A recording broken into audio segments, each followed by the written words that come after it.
Good morning. It's been a crazy week, I think. What do you think? Yeah. All right, so I have a story from Australia and one from Sweden. The story from Australia is this. It's from Victoria, where Melbourne is. And I have a friend who lived in Melbourne for many, many years, and I thought it was a civilized place. Now I know, I'm sure about this. Melbourne and Victoria is an embarrassment to the Australians. What's going on there? So there was a law proposal to the Victorian Parliament. It was, I think, presented on Thursday, so there is still no decision. But if the law is passed, it would mean the following. Any police officer in Victoria can make up his own mind about citizens in Victoria. If the citizen is tested positive or is in any way connected to a person who is tested positive, and if the police officer believes that the citizen is likely to refuse the quarantine rules, then the police officer has the right to detain the person. That's right. The citizens, they don't have to do anything. It's just a police officer believing that they are likely to refuse the quarantine rules. Then they can detain them. See? This doesn't sound like a civilized place to me. Sounds like China. Yes. Yeah, it is embarrassing, isn't it? And it's also sickening. It's sickening. You know, there were protests last weekend in Melbourne, and the police, they stopped people from taking part. And they are now planning again protests in Melbourne this weekend. The organizers are trying to keep the location secret to the police. They use encrypted messages. I'm very glad you are protesting. You have to put a stop to this nonsense. Yeah. We have to, sort of, because if you let them do this in Melbourne, it will spread. Well, it is spreading, isn't it? We have to put a stop to this stupid things. So this is the story from Sweden. It's about a 12-year-old girl and her friend. It happened on the 6th of August in a Stockholm suburb.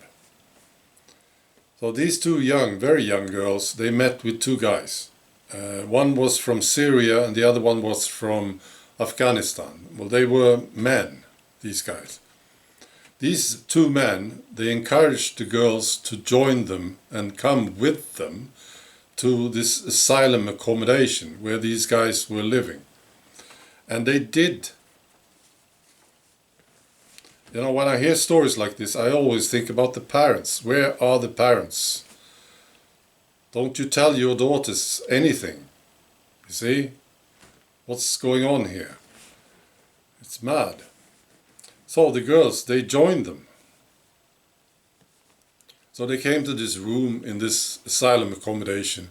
After a while, the Afghanistan guy took the friend out of there. So the 12-year-old girl was left alone with the guy from Syria, who is allegedly, this guy is 19 years old. And the Syrian guy raped her. He was arrested. He was sentenced to prison and deportation. And here's the thing. Well, there's another thing. The court was not in agreement. It was this committee member from the Green Party. Her name is Gunilla Bergström. She's 63 years old. She said, no, this should be judged as less serious, and the guy should be permitted to stay in Sweden. Well, I don't find words for this. I wonder, of course, about this woman, Gunilla Bergström, from the Green Party. does she have kids, for instance? Or even grandchildren, maybe? Stupid stuff. Alright. Finally, I want to tell you about the WHO. They announced this, that if your kid turns up to school on vaccination day, this is consent from the parents, to vaccinate the kid. So if the parent doesn't want their kids to be vaccinated, they have to keep their kids at home on vaccination day.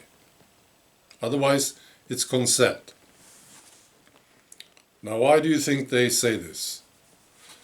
I mean, it should be a simple thing, right? To ask the parents, is it okay if we vaccinate your kid? In writing. But no. All you need to do is to send your kid to school, and if it's vaccination day, this is consent. Right, that's all. I wish you a great day. I do. Bye.